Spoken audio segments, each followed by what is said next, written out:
Autumn is in the air. The leaves are turning, the days are getting shorter, the weather is getting cooler, and it's the perfect time to make a batch of delicious hard cider. I've made a bunch of cider over the years, and my absolute favorite recipe couldn't be easier. Simply ferment 5 gallons of cheap store-bought apple juice with a pouch of Imperial Yeast A40 GF Bubbles, a gluten-free yeast strain that has the ability to ferment fructose while amplifying the natural flavors of fruit the juice is from. Whether you back sweeten or add additional fruits, my favorites being mixed berries or mango, A40 GF Bubbles is awesome stuff, and thankfully it's currently in season. Learn more about this delicious yeast strain at imperialyeast.com and pick some up wherever Imperial Yeast is sold. Tiny bubble.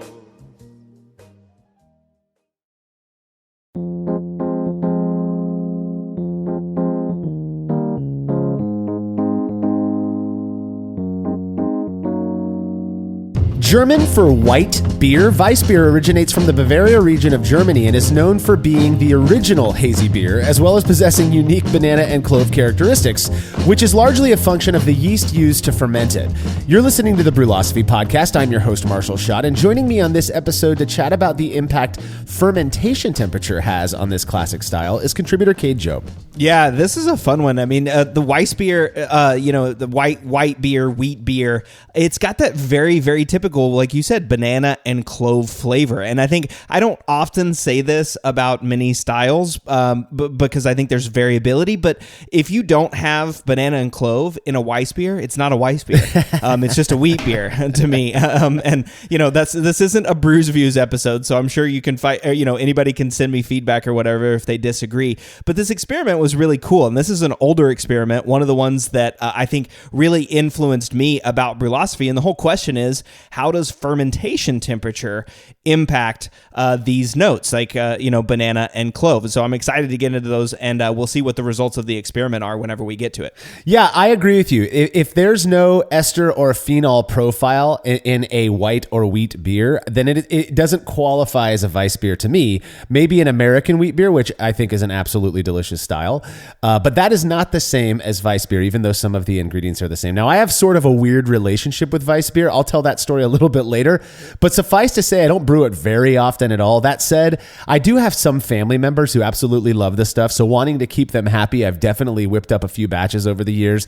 Every time I've made a Weissbier, I've used the classic and incredibly popular Weihenstephaner yeast strain, which many swear produces different characteristics, banana and clove, based on the temperature it's fermented at. This is going to be a very interesting conversation. All right, if you're a fan of this show and you'd like to receive a reward for your support, consider becoming a patron over at patreon.com/brewlosophy. By making a small monthly pledge, you'll receive rewards like access to unpublished contributor recipes, unique discounts at YakimaValleyHops.com, and an invitation to a monthly live Q&A session with somebody in the brewing world. This month's guests are a couple dudes I view as being homebrew royalty. The voices behind the incredible Basic Brewing Radio podcast, James Spencer and Steve Wilkes, who also host the very fun Basic Brewing video series, which you can find on YouTube. If you happen to be unfamiliar with James and Steve, which I have to believe is a very huge minority of our listeners, go check out Basic Brewing Radio. They've been creating brewing content for nearly 2 decades, about as long as I've been doing this thing, and have a trove of seriously wonderful information in their archives. Seeing as the Thanksgiving holiday here in the U.S. is this month, November of 2022, our live Q&A session will be happening a little bit earlier than usual. That'll be on November 19th. So be sure to make your pledge of just $3 per month at patreon.com/brewlosophy no later than Friday, November 18th in order to be a part of this session. All past sessions are available on our private Patreon and Facebook pages, so you can go back and watch them whenever you like. Learn more about becoming a patron over at patreon.com/brewlosophy. And if you wouldn't mind letting us know what you think about this show by leaving a rating and review in Apple Podcast or wherever it is you listen to podcasts, we really would appreciate that, as it helps those who haven't heard of us yet to more easily find the show. Plus, we like knowing what you think about us. All right, feedback is brought to you by Clawhammer Supply, who, in addition to having a remarkable YouTube channel chock full of great brewing-related content, sell what we believe to be some of the best electric brewing systems on the market. If you've been considering making the move from propane to electric, you owe it to yourself to check out Clawhammer Supply. Whether you're after a 120-volt 5-gallon unit or something larger like their powerful 240-volt 10-gallon system, Clawhammer has got you covered. Learn more about everything they have to offer over at clawhammersupply.com, and don't forget to check out their YouTube channel as well. Tyson Sather from Boise, Idaho wrote in with feedback after listening to our recent experience episode on seasonal brewing and beers. Tyson said one theory on why winter beers come out in October may be because not all cultures have autumn or had autumn. For example, the old Icelandic calendar is split into summer and winter. Only a theory. It may also be because that's when Mariah Carey awakes from her slumber. Love the show. Keep up the amazing work. I love it. And I love that song. All I Want for Christmas. That's one of my favorite ones. Hey, that's a really interesting idea. And I mean, so much of we don't think about it these days, but right. So much of historical brewing tradition was, like he mentioned, was based on like winter and summer or like equinoxes, right? The shortest day and longest day of the year. All that stuff, sort of defined what the brewing, calendar was, because it was the way that you told time at the time. There's no standard monthly calendar that everybody follows. And so that's a really interesting one. I think it's possible. I still think I lean and put my thumb towards it's just brewers that are trying to get ready for the holiday season. Yeah. Right? They come out in the fall so that people can be ready and drink all the holiday beers and they can be the first one out. But who knows? But anyway, that is a really cool and interesting idea, and definitely a historical interpretation that might be accurate.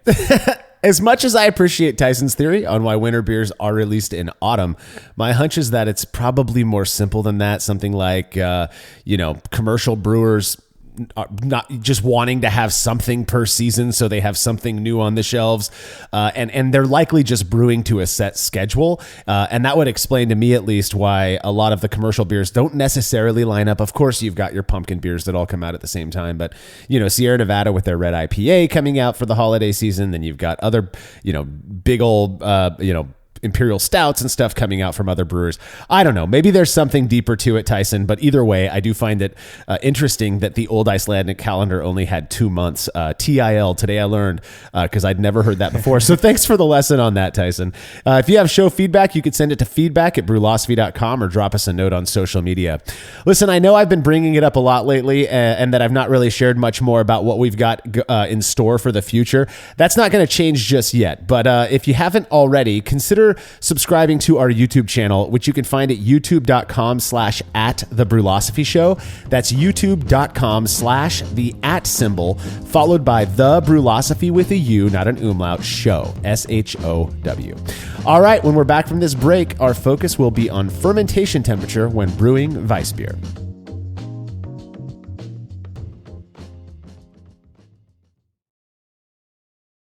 After a long brew day, the last thing I want to do is waste more time chilling wort. I've tried so many different options, and ultimately I settled on the super efficient immersion chillers made by Jaded Brewing. With the King Cobra and Hydra, I'm able to chill my entire batch of wort from boiling to just a few degrees above groundwater temperature in as little as 6 minutes. If an immersion chiller is right for your brewery, then do yourself a favor and check out all of the rad options Jaded Brewing has to offer at jadedbrewing.com. And be sure to let them know Brewlosophy sent you. Family-owned Atlantic Brew Supply is the largest homebrew shop in the Southeast. No gimmicks, no multinational corporate overlords, and no BS. They offer exclusive malts, yeast, and more from local artisans, as well as award-winning recipe kits. They also sell professional brewing gear and cask equipment from sister companies ABS Commercial and Cask Supply. Most ingredients are available by the ounce, plus Atlantic Brew Supply has an on-site calculator to help you craft your best brew. Orders are processed same day, and 2-day shipping is guaranteed for East Coast customers. Get 15% off your first order using promo code BREWPOD. That's BRUPOD at AtlanticBrewSupply.com.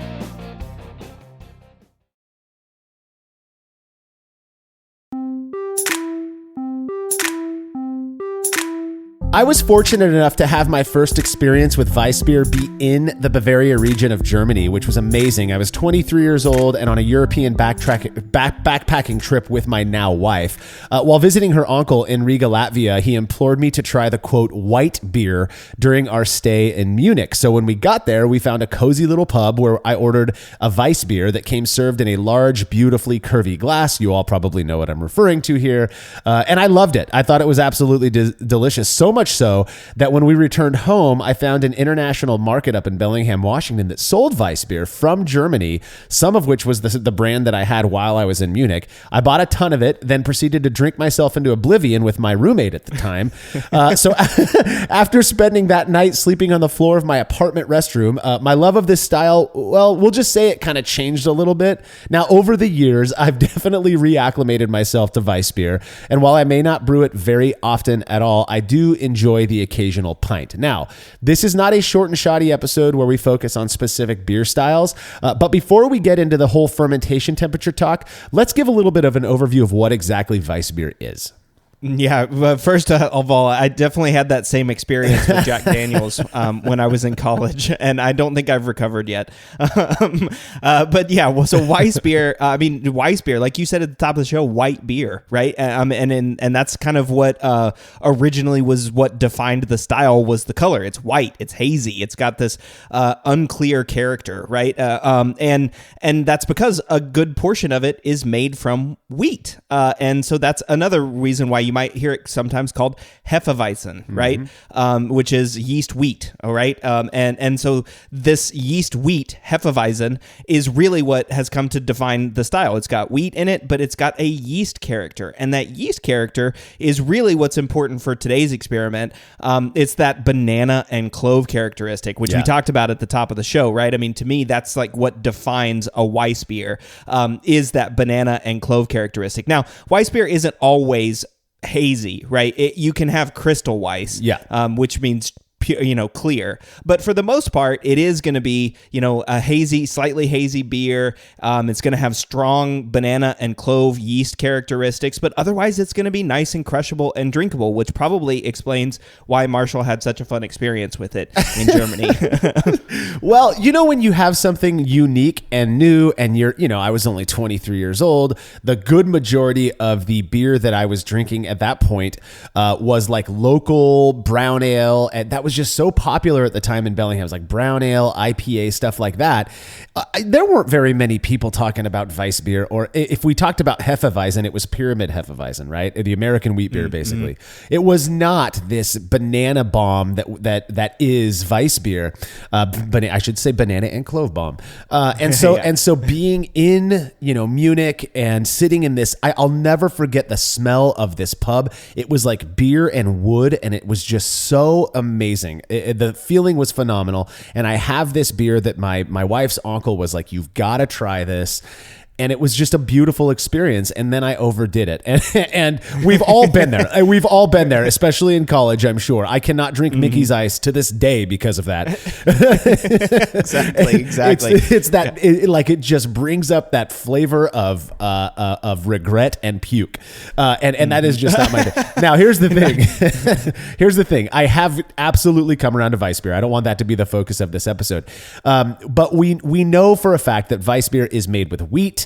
That Weissbier is fermented. I think it has to be fermented with a very particular strain that is it's a top fermenting ale yeast that you use to ferment Weissbier that is known to produce isoamyl acetate and 4-vinyl glycol, which we'll get into those a little bit more in a bit. But isoamyl acetate is the ester that tastes or is perceptibly characteristic of banana, and 4VG, 4-vinyl glycol, is that clove characteristic. The beer does tend to be very hazy. I think the good majority of Weissbier that you're going to go and pick up at the store is going to be very almost creamy looking. It looks like a hazy IPA for those who are more newer brewers. Oh man, that's a sad comparison, isn't it? I think a lot of people are going to be like, "Wait, did you just compare Weissbier to hazy IPA?" Well, Cade, let's be real. When you first started seeing hazy IPA hit the scene, would you not have been confused? Thinking except it smells way different, obviously. Right. It smells like hops, right? Exactly. Exactly. Yeah, and but the appearance the same. Yeah, exactly. And so pale gold color with that notable hazy appearance, low hops, moderate strength, and very, very solid carbonation. That's one of the things. That carbonation should hold that foam cap on top of the beer the entire pint, if you have a clean glass, of course. So it should be very refreshing, easy to drink. That is your classic Weissbier. Now, I've had plenty of Weissbier from different breweries, a bunch of home brewers, commercial German brewers. I've had American versions of well-made Weissbier, and they really do. There is this range. I almost think of it as being on a continuum. There is this range of banana to clove, and you can get some that are just like white pepper clovey. You can get some that are they just taste like a banana now and later, you know? And it's really interesting. And there are various ways that we can talk about the different ways to do it, but one of the main ways people or brewers view as being able to modulate that banana and clove character is through fermentation temperature. Now, like we did with Weissbier, let's talk a little bit about fermentation temperature in general. Just a side note, I cannot believe that this is our first fermentation temperature episode since we started the Brewlosophy podcast. I think we did one general episode on firm temp and maybe one brews use on lager fermentation temperature, but this is our first focus on an experiment, and I think it's a good one to start off with. So let's talk about fermentation temperature a little bit, Cade. Yeah, for sure. And you mentioned now and laters as that banana candy, right? And I wonder if if now and later banana flavor is flavored with isoamyl acetate. It might actually be. It's a very common flavoring for banana flavor. And isoamyl acetate is an ester, right? And so ester, that ATE at the end means it's an ester. So I think we need to talk about fermentation temperature, but I think we need to spend just a second to understand how esters are made, because that explains why fermentation temperature is important. So I'm going to work backwards, okay? An ester is a reaction of an organic acid and an alcohol. Okay, so think about the alcohol that's most common in beer. That's ethanol, right? That's the alcohol. The most common acid in beer is acetic acid. So the most common ester is ethyl acetate. Okay, so isoamyl acetate is isoamyl alcohol plus acetic acid. Okay. I'm not going to go down that path any further because I think a lot of you just like rolled your eyes back in your head and went, oh God, here he goes again. But what that means is you have to have an alcohol and you have to have an organic acid. So it turns out those alcohols, what we call higher alcohols, which is basically just anything that's a bigger chain than ethanol, higher alcohols are made from the breakdown of amino acids. Amino acids are required for yeast growth. So to make yeast grow more, we modulate fermentation temperature. So all that to sum up is to say fermentation temperature encourages yeast growth, which encourages alcohol production and thus higher alcohol production and thus esters. So I think that's kind of the scientific makeup from which we have to look at this. And the key point here is yeast behave differently. Some yeast make different higher alcohols and they use different organic acids, and they make different what we call esterases, which is the enzyme that merges the organic acid and the alcohol together. So yeast do this in different capacities. That's why we talk about this very specific yeast strain that is the Weihenstephan strain that Marshall was already mentioned as being the one that produces these very typical banana and clove esters of Hefeweizens. And so it's you kind of have to look at it from this lens of there's some science that's going on, there's some chemistry that's going on, but it is yeast dependent. So fermentation temperature, again, what we're doing here is modulating yeast growth. If yeast grow a whole lot, they produce a whole bunch of these higher alcohols, and that eventually turns into esters like isoamyl acetate. So I think hopefully I didn't get too far off into the sciencey weeds there, but that's kind of where we start from. That's the scientific basis, right, Marshall? Yeah, well, I think it's fascinating, and I don't have nearly the level of intelligence you do when it comes to all of this stuff. Oh, yes, you do. I mean, you're so Cade, modest. you're in school for this stuff. I am not. Well, exactly, right? I've studied this, and I actually just studied it last week on a different conversation, so it's very fresh for me. One of the things way long ago when, prior to me starting to really poke around and question I don't know if questioning is the right word, but really kind of questioning some of the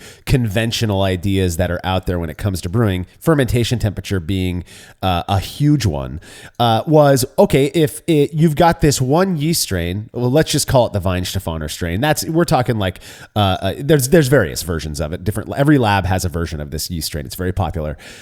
You've got that yeast strain. It is known to produce, you could ferment it at 65 degrees Fahrenheit, which is about, what's that, 17 degrees C, something like that.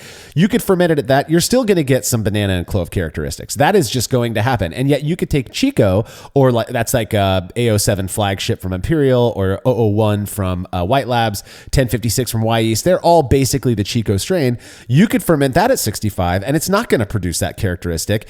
And yet what I was told by a microbiologist friend of mine who's a home brewer as well, is that all of these yeast strains have the capacity and do produce isoamyl acetate, 4VG, these different esters, all of that stuff. It's just they produce different amounts, and the way that they produce them is influenced by the environment within which they are doing their work.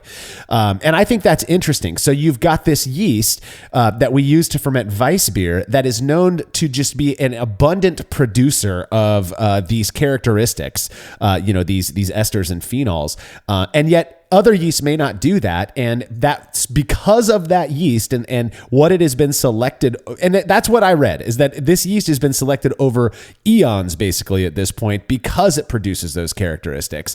And now it has this kind of special quality, just like we might have special.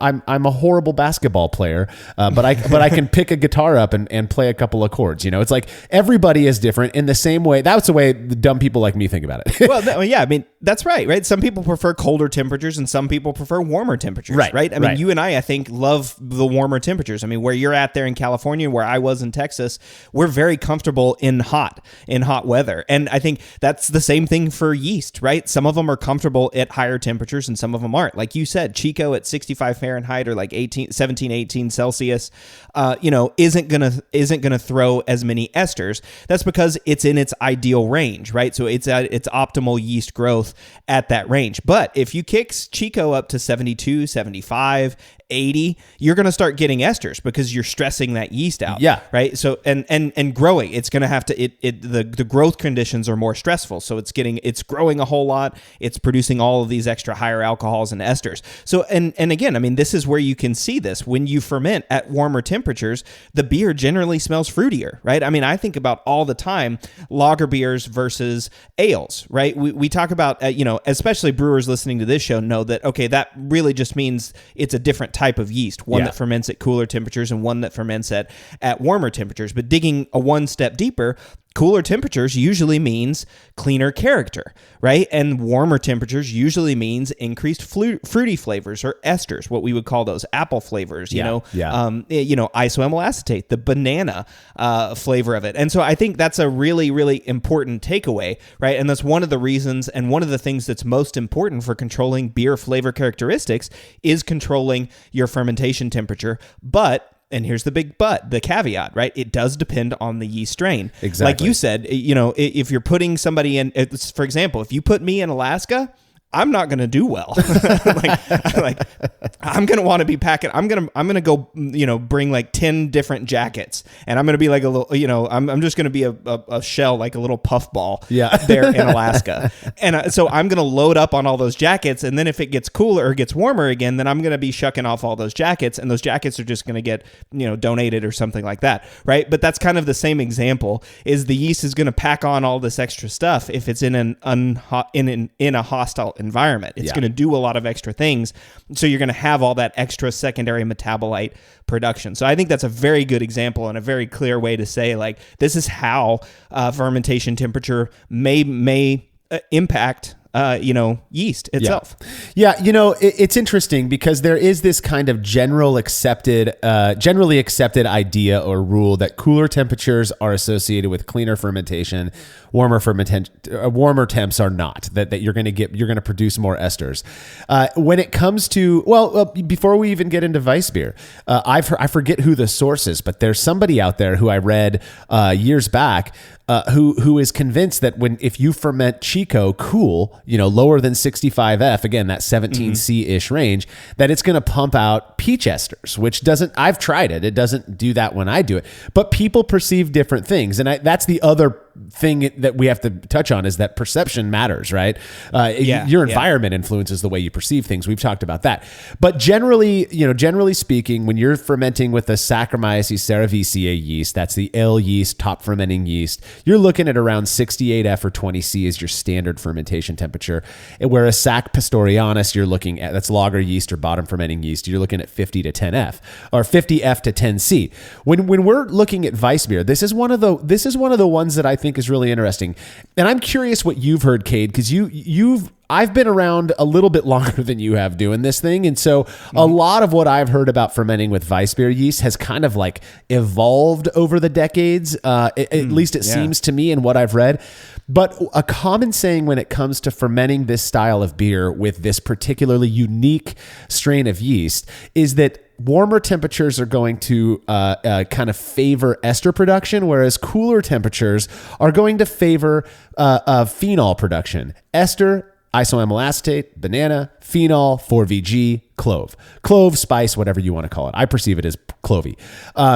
Is that what you kind of what you have been told, or is there some other idea? Because that is what a lot of the people that I was brewing with back in the day, homebrew club members and all. That's just what we kind of went off of. Right. Yeah, and I think that's been my personal experience. Right. Whenever I've made Weissbiers at warmer temperatures, I definitely get more banana character, and while at lower temperatures, the clove comes across much stronger.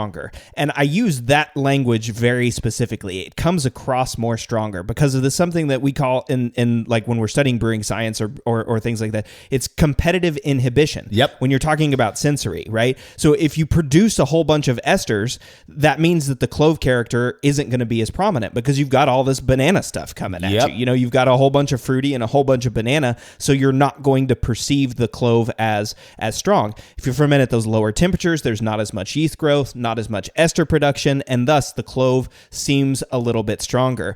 And it's important here too. We should talk about real quick just where that clove flavor comes from. That 4-vinyl glycol is a phenol that starts with malt. So ferulic acid is the precursor to 4-vinyl glycol, and that's present in barley and wheat, and pretty much any cereal grain has ferulic acid. Some yeast have this special gene, which is called the POF gene, the phenolic off flavor gene. And if they have that gene, then they excrete this enzyme that breaks or that essentially modulates ferulic acid. I'm not going to go into all the details. Changes ferulic acid into 4-vinyl glycol. And that creates this clove flavor, and it's called phenolic off flavor because that clove flavor is an off flavor in lager beer, right? In traditional German beer brewing, Pils, Helles, Dunkel, all of those things. If you get clove in those, the brewers are going to go, gross, I don't want that. And so this has been selected against. But in Weissbier, it's very, very favored. So the Weissbier, the Stefan, Imperial Stefan, the Weinsteffen strain, it's selected. That yeast is selected for having both high ester production in terms of isoamyl acetate, but also it's POF positive. Yeah. So it'll convert that ferulic acid into clove. And so this is where I think that temperature matters as well, right? Circling back all the way to the beginning, if you increase the temperature, let me start back. The 4-vinyl glycol concentration will be the same, right? Because the yeast is just going to convert whatever ferulic acid is present, and that's going to give you your 4-vinyl glycol concentration. But what could change with temperature is your isoamyl acetate, your ester production, right? So if you're increasing the temperature, more esters, that overwhelms the clove. And again, like you mentioned at the top of the show, this modulation of that clove and banana character is on a scale, right? You can have very clovey, you can have very banana-y, or somewhere in the middle. And that's, to me, where the brewer's essence really comes through. We look at the science, right, of what chemicals are actually happening, but the art part of this is where on that scale do you want to be as a brewer? And it's pretty cool to think about being able to modulate that sensory characteristic with fermentation temperature. It's phenomenally cool. And I'm so glad you brought up the ferulic acid thing with POF positive yeast. You will see online, and I get it. I'm not trying to diss anybody. Cade, you and I have both been there where you brew one batch of beer, you have a specific experience with it, and then you go online and you come across as like the expert on this thing now. The truth of the matter is there's a lot that we don't actually understand about what's truly going on in brewing. I mean, there's so much science there, right? But one thing that I think needs to be very clear is that that clovey 4VG characteristic is a function of two things, and that's the grain, which every beer that you make has grain in it that has this ferulic acid. Are you fermenting it with a POF positive yeast? That is the key. Those two things have to come together. And so when you think about it from that level, there is this. It's very interesting to me because people often talk about cooler or at least the people that I was associating with years ago when we would talk about this stuff, that you can, if you ferment cooler, you're going to produce, quote, more 4VG. But that is not the case. What you're doing is you're producing the same amount of 4VG because that is a function, again, of your grain and your mash schedule. You can do a ferulic acid rest that's around 113F or 45C, and that really is just to kind of up that enzymatic thing, right? Yeah, exactly. Yeah. Well, it's to release more of the ferulic acid, and then the enzymatic capacity of the yeast is what excretes the enzymes that breaks it all down. Right. Yeah. And that creates that clovey experience. And so this idea that fermenting warmer, it's not that you're suppressing phenol production, you're increasing ester production, and then that overwhelms some of the phenolic. That to me is such a fascinating thing because we talk often about the knobs for adjusting specific characteristics in beer. If this is true, if this pans out, which the science seems to indicate that it is, right? That the warmer you ferment, the more ester production there's going to be. Then to know that, okay, this 4VG is going to be there, this clovey thing is going to be there. How much banana do I want, and how many degrees warmer do I have to ferment when I make this specific grain bill with this mash schedule? So cool to me to think that we do have on some level a little bit of control, over that those two characteristics that way. Now, different labs offer different Weissbier yeast strains. We all know that, and they produce varying levels of banana isoamyl acetate and are going to work differently. Again, enzymatically with the type of wort that you're fermenting. Yeah, exactly. And I mean, you hit on it there too, right? We've now discovered, so we start talking about fermentation temperature, but true Weissbier, we've started discovering multiple knobs that we can mess with, right? Yeah. Now we can change the mash to increase or decrease the concentration of ferulic acid. Then we can dial in the fermentation temperature to change, the esters again, because we're having more yeast growth and that's producing more esters. Right. So you start changing these two things in, and then it's like you're playing with these two knobs, and then you make this wonderful bouquet of Weissbier. And I think that's one of the reasons why people like you have these awesome stories about, drinking Weissbier at this German beer garden where it was like wonderful outside. It's spritzy. It tastes great. It's crushable, but it's got this unique characteristic. It's not just a light lager that's flavorless and drinking, and drinkable. It's got this gestalt to it, which really, really comes together. And I think that's really cool thing to see. And like you said, the science, at least this is our current understanding. And you mentioned something earlier about things changing, right? And things can certainly change. Our understanding, I mean, just look at our understanding of hops in the past 10 years, right? I mean, that's totally... I'm not going to say revolutionized, but it's changed a lot over the last 10 years, what is important in terms of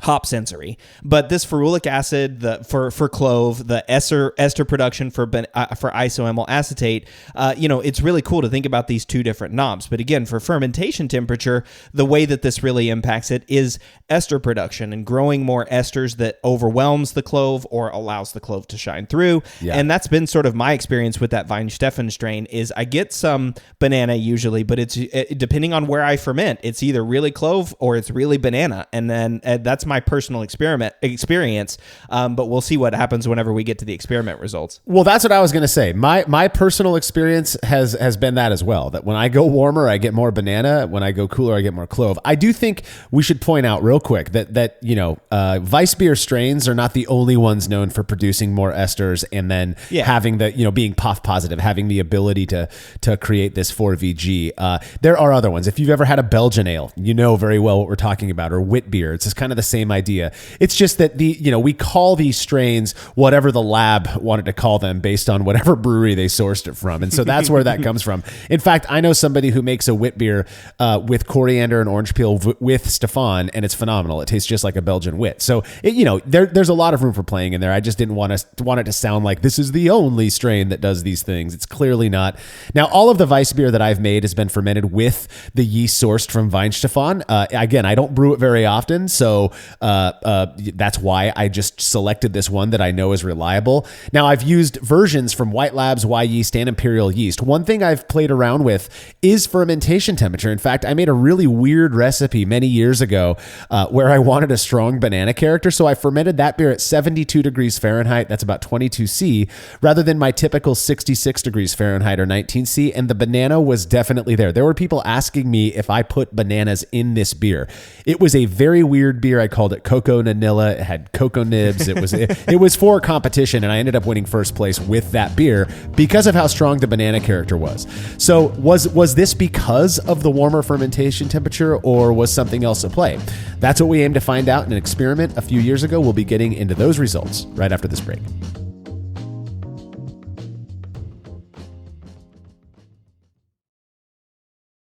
As every brewer knows, the best beer requires the best hops, which Yakima Valley Hops provides fresh from the source to brewers around the world, carrying everything from classics like Cascade to modern favorites like Galaxy and Mosaic, as well as other ingredients and gear. Yakima Valley Hops has it all. And don't forget to check out their new podcast, The Late Edition, where the YVH crew goes into depth on our favorite plant with industry experts. Head over to YakimaValleyHops.com now to see all they have to offer and subscribe to The Late Edition wherever it is you listen to podcasts.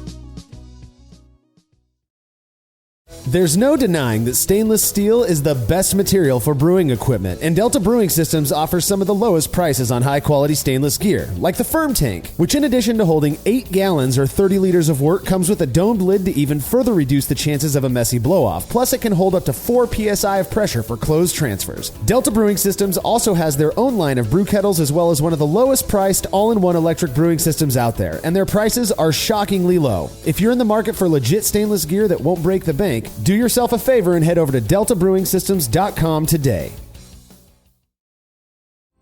Chilling wort can be a chore, especially after a long brew day, but not with the Exchillerator Counterflow Chiller, which can chill a 5-gallon or 19-liter batch of wort in 5 minutes or less, leading to a strong cold break and clear wort in the fermenter. Brulosophy's Matt Del Fiacco uses the Exchillerator Max and absolutely loves it. In addition to improved chilling efficiency, every Exchillerator comes with a 5-year warranty that covers the entire chiller for manufacturer defects. If you're looking to up your chilling game and a CFC is right for you, head over to Exchillerator.com today.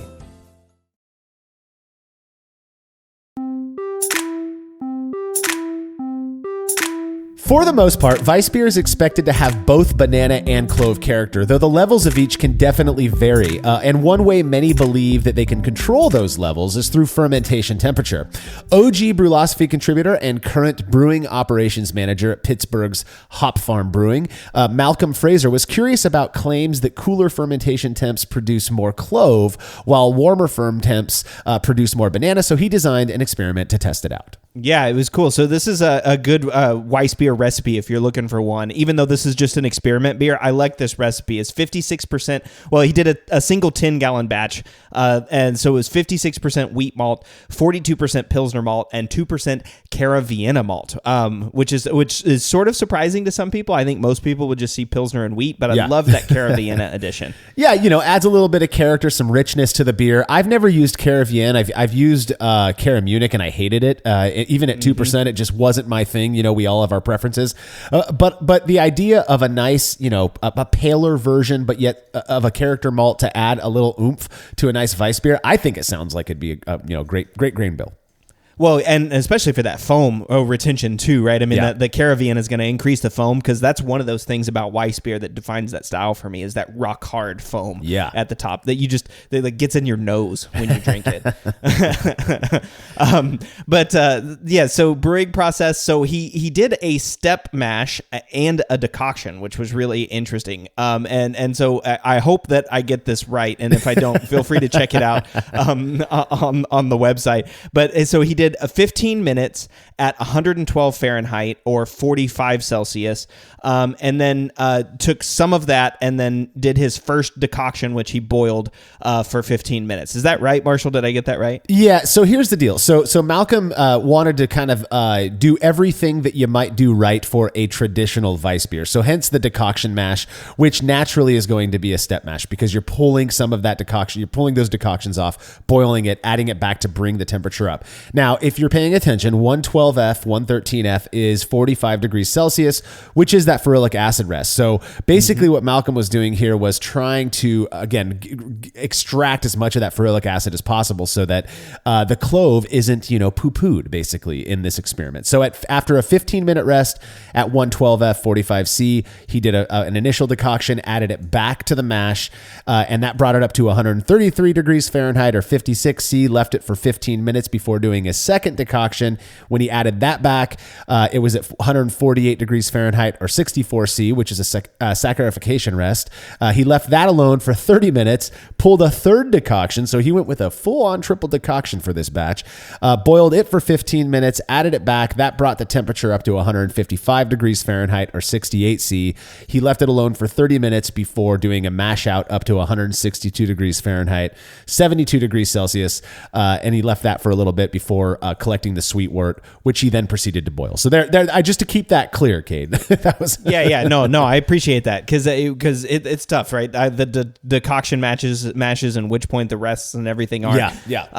But yeah, it's cool. Like you mentioned, you see the steps there. You see the ferulic acid rest and then the proteinases and then, the beta amylase, alpha amylase, all that stuff. I mean, a very traditional, German brewing process for a Weissbier. And so he did do, again, another traditional boil. So 60-minute boil, added a single 20-gram addition of Liberty at 60 minutes, and that's it. After the boil, the wort was chilled down to 72 Fahrenheit or 22C, and then it was racked off. Identical volumes were racked off into sanitized fermenters, which he connected to his glycol system for an OG of 1046, which to me is a great OG for a Weissbier. Oh, yeah. And so this is where the variable gets introduced, right? This is where, so one batch gets held at 72 Fahrenheit or 22C, and the other batch gets chilled down to 60 Fahrenheit, 16C. So that's using his glycol system. And that is, right? That's the variable. We're going to then pitch, I think he pitched a single pack of White Labs WLP 300 Hefeweizen yeast into each batch. And that is, again, the Weihenstephan strain from White Labs, same as Imperial Yeast G01 Stefan and Y Yeast 3068. And so this is, again, where the variable was introduced. The yeast is pitched at 72 Fahrenheit or 60 Fahrenheit, 22C or 16C. Yep, and something to note: Malcolm is a technical brewer, and we were sad to lose him, but Hop Farm Brewing out in Pittsburgh was very happy to gain him. So kudos to them. Yeah, for sure. And if you're in the Pittsburgh area, you have to go to Hop Farm. Those beers look absolutely phenomenal that he's making out there. But Malcolm usually makes, when he was homebrewing, he would make yeast starters as a matter of course when using White Labs yeast, and he chose not to for this experiment specifically in hopes of coaxing out more fermentation character due to yeast stress. So what do we mean by that? We know that White Labs, they say that they give about 100 billion cells per pack of their yeast, and I have no reason to doubt that. But that is just really not, these yeast packs may not have been terribly fresh. I think Malcolm likely would have usually made a starter if he was making any other style of beer, but his idea was there's also these claims that yeast stress helps to produce more esters because those yeast have to work harder to reproduce, which we know, as you told us, Cade, is where that ester production comes from. So he pitched single pouches of White Labs WLP 300 into each batch of beer, one being at 72 degrees Fahrenheit or 22C, the other at 60F or 16C. Now, due to his busy work schedule, Malcolm left these beers alone for a whopping 6 weeks, which is absolutely unheard of on our side of things because we like to drink our beer sooner than that. But he was very busy traveling for work and such, and so he just kept them at their set temperature. He did no changes to the temperature, no ramping to for a diacetyl rest or anything like that. And then when he got back after those 6 weeks, he took hydrometer measurements showing that both were at the same 1.009 or 1009 Fg, which I think is really fascinating because, again, back in the olden days, we used to talk to people about fermentation temperature and the impact that it has on attenuation. And in this experiment, it would seem that it had no impact on attenuation, that both beers fermented out to the same finishing gravity, which I think is pretty interesting. Well, yeah, and that's an interesting way to think about it now too, right? Is like understanding of attenuation. It's gonna, if you pitch the same yeast and you have the same sugar makeup, the beer's gonna reach the same final gravity, right? Because it's just the amount of sugar that's there. What depends on is the amount of time it takes to reach that final gravity. So I think if he had maybe done a final a gravity measurement at day 2 or day 3, they might have been at very different gravities, right? Because I suspect that the fermentation temperature the higher fermentation temperature batch would ferment faster. But ultimately, if you leave them both to ferment out completely, they're both going to reach the same final gravity, right? Because that's just a function of the amount of sugar that's in the beer, yeah, for the most part. But one of the things that I did find interesting was that the cool ferment beer was noticeably clearer, and that one perplexes me. It does me too at first, right? Because I'm looking going, wait a minute, these are notably hazy beers. This style is supposed to be hazy. Why is this cooler one? And it's only 60 degrees Fahrenheit. Like, that's not terribly cold. That's not lager temps or anything like that. Why is it so much cooler than the other one? And are these going to look different in the glass, when the beers are done? We'll have to wait and see about that. But I did find it interesting as well. These beers were then pressure transferred to CO2 purged kegs. Again, that's just Malcolm's regular process, that were placed in his keezer, and then they were left to condition and carbonate for 2 weeks before they were ready for evaluation. So let's get back to the appearance. Cade, let's see. What do you think? You're looking at the photo right now. What do you think about the way these beers look? Is one of them more clear or hazy than the other? See, this is, again, what perplexes me, because they look the same to me. I don't see any difference in color or haze.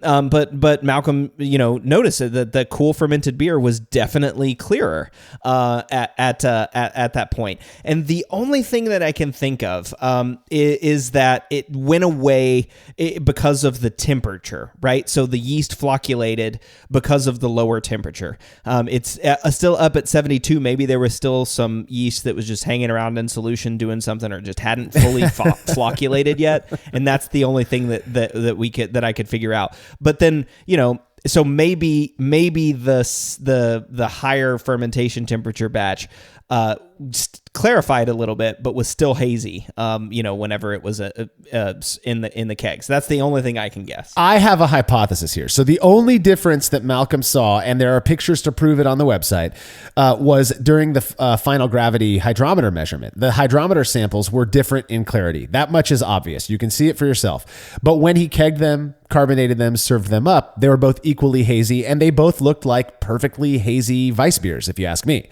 Now, what I think, my hypothesis about this is that the 60 degree Fahrenheit batch, that was fermented cooler, a lot more of that yeast did flocculate out, because we know that flocculation is on some level a function of temperature.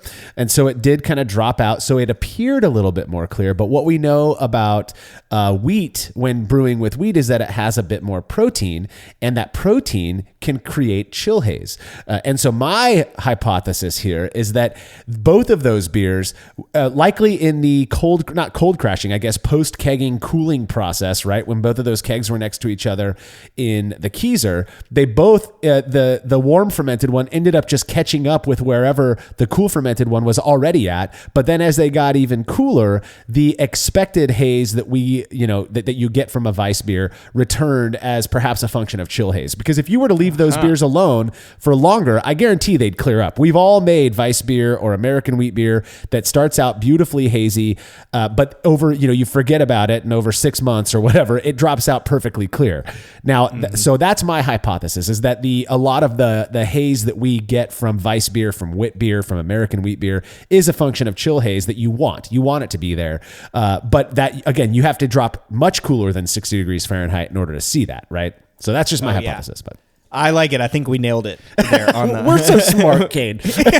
Yeah, I don't know. It makes sense to me. That makes a lot of sense, right? Chill haze, definitely present in Weissbiers too. So maybe that's what it was. Yeah. So Malcolm went on to do some triangle tests of his own before serving these to beers. Out of his 3 triangle test attempts, Malcolm was able to choose the odd beer out correctly every single time. And he said that when he did so, he was quite confident with his selection. So to him, the cool ferment beer had less banana esters and obvious clove and white pepper phenols compared to the warm ferment version, which he felt had less sulfur, which I think that makes sense to me a little bit, right? Warmer temperatures are going to drive off more of that SO2 than the cool fermented batch. Now, again, this goes along just based on what Malcolm is saying about his personal experience. It goes along with this idea that the ester production or the esters in a warm fermented beer aren't necessarily it's not that there's less 4VG being created. It's that those esters are more overwhelming some of that clove character from it. So the real question, though, is this going to be a perceptible difference for blind tasters who didn't brew the beer, who don't know what the variable is? Right, exactly. So he did serve it to tasters.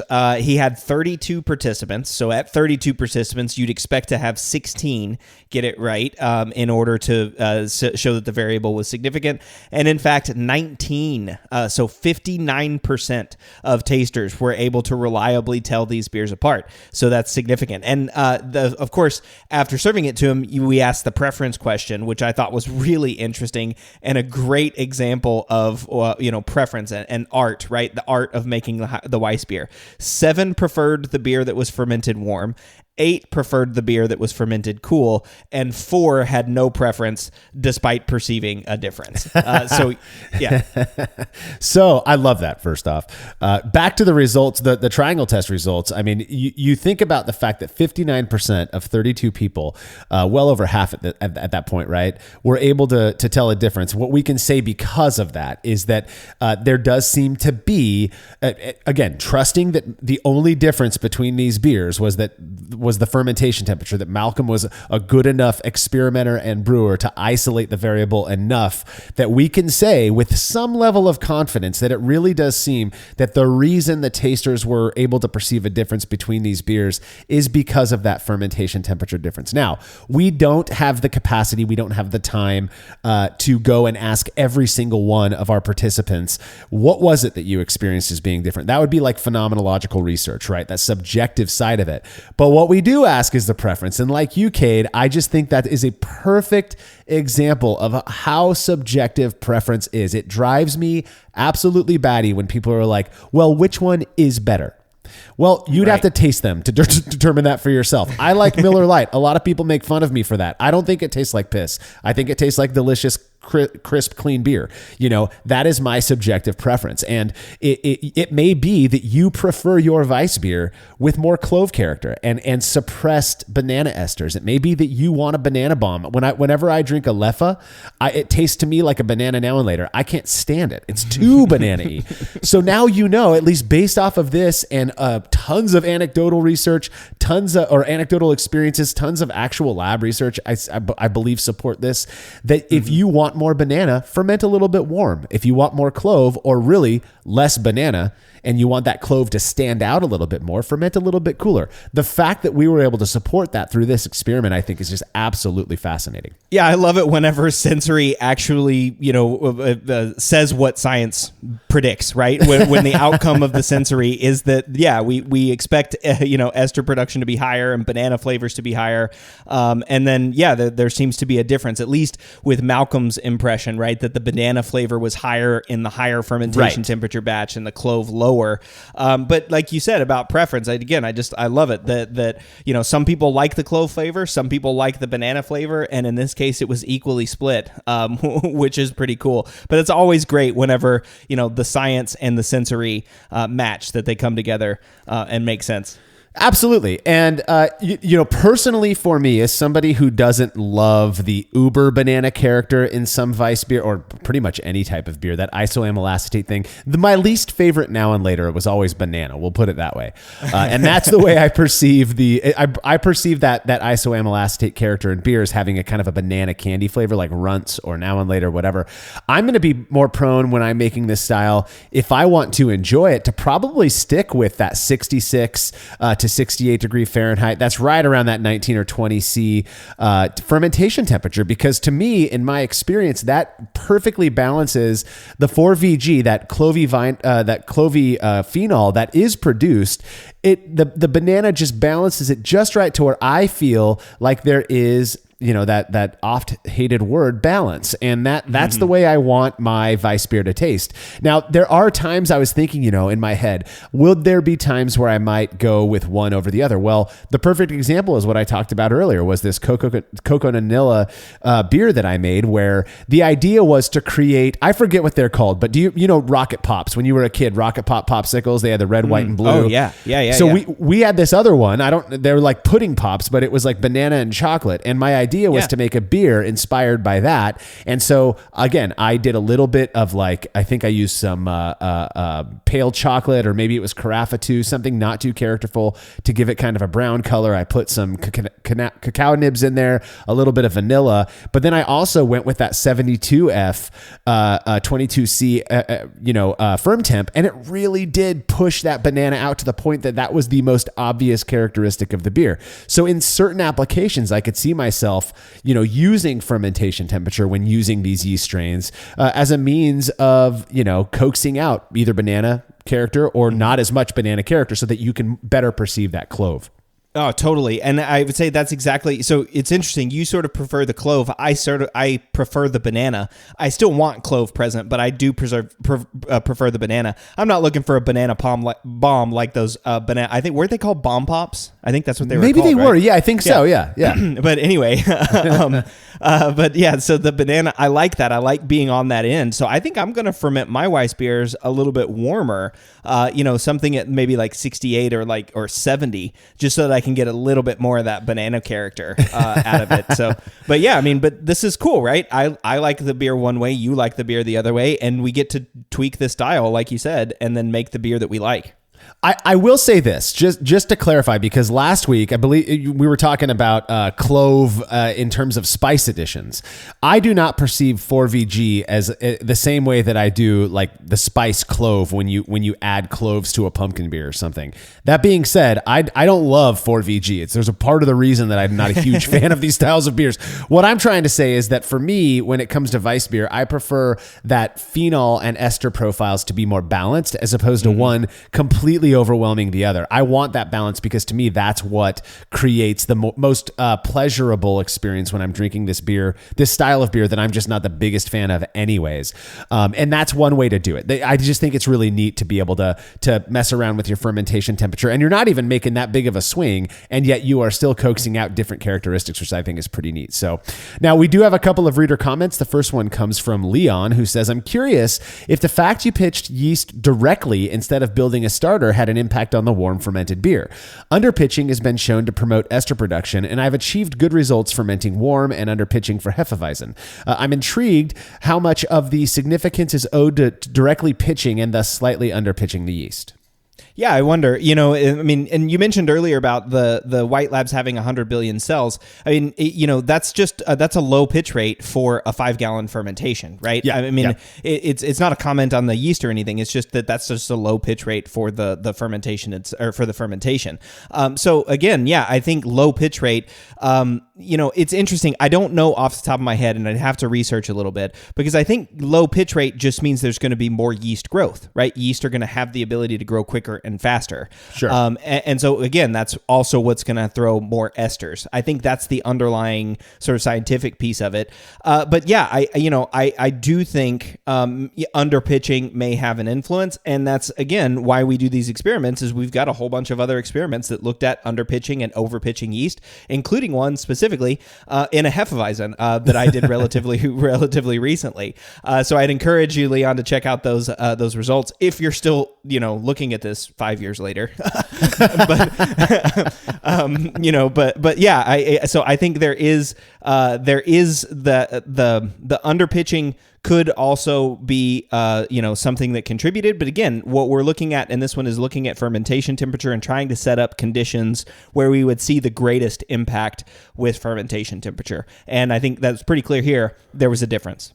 Yeah, both beers were pitched with the same amount of yeast. So whether it was underpitched or not, the fact is that the fermentation temperature does seem to be the what caused this difference. Again, we can only say as much as we can based on the sensory analysis that we've done. But the next the next comment comes from some random Redditor who deleted their account, but they commented this: interesting, Basic Brewing claims, and I can anecdotally back this up, that underpitching, WLP 300, that's the Weihenstephan strain, results in more banana, while pitching the proper amount results in more clove. The idea being, if you want lots of banana, pitch 1 pack of this yeast with no starter in 5 gallons. Now, I wanted to read that because this was a common comment, was the whole underpitching, overpitching thing when it comes to this. I think the point is, and I think you can speak more clearly to this than I can, Cade, but like we've kind of established, it's not that that overpitching is going to create more clove character. That is going to be basically standard. It's that underpitching may result in a level of stress that or more growth on that yeast, I think is a better way of looking at it, that ultimately results in a higher production of isoamyl acetate, which then overwhelms that clove character. I think that's a cleaner way of or a more accurate way of thinking about the way this kind of works. Yeah, exactly. And again, I think underpitching, can create, different ester profiles or different ester, concentration. So I think if you were comparing those two things, like you mentioned, if we were comparing a regularly pitched versus an underpitched, that was the experiment that I did in the Hefeweizen that was relatively recent. And so I'd encourage you to go check out that episode of the podcast and also those experiments. So I think that can be the case. But again, here you're just looking at fermentation temperature and you pitched the same amount of yeast, right? So if one has more esters or more banana and one has more clove, then that means that at this pitch rate, the temperature played a role as well. It can be, right? I love that this is one of those things people always try to simplify, and I do it too. I'm really guilty of this, is trying to oversimplify something and make it black and white. There's multiple things that go into every, experiment choice and everything that you're, doing as a brewer. So as a brewer, if you're pitching different amounts of yeast and modulating fermentation temperature, those are going to create different outcomes. Right. Isolate one of those and they may or may not be significant. But in this case, we were able to show, consistent with what we would expect to show, that modulating the fermentation temperature increasing the fermentation temperature increased ester production, right, resulting in a beer that was sensorially different from the other beer. Exactly. Perfect way to put it, Cade. And I wanted to give one more comment here, a little bit of attention. It's from another Redditor who seems to have deleted their account in the 5 years since we published this article. But this Redditor said, my understanding is that ferulic acid is produced from a 45C, which is about 113F mash rest, and the resulting 4VG has little to do with temperature. I would assume that the clove character simply has less competition when fermenting low and is therefore more pronounced. Cade, that sounds exactly like what we've been talking about. I don't know of the truth necessarily behind it, but based on my anecdotal experience, this experiment and so much of what I've read, that does seem to be most likely the case. Yeah, that's definitely consistent with what I've read and my understanding. I mean, I'm always subject to being corrected or to learn something new, but that's definitely my understanding. And ferulic acid, I'll say this as well too, you don't have to do the step mash at 115 Fahrenheit, 45 Celsius. You don't have to do that to get ferulic acid. Ferulic acid is going to be produced during a regular mash, right? That's why I don't think I've ever done a ferulic acid rest when making a Weissbier, and I've always had banana and clove character in it.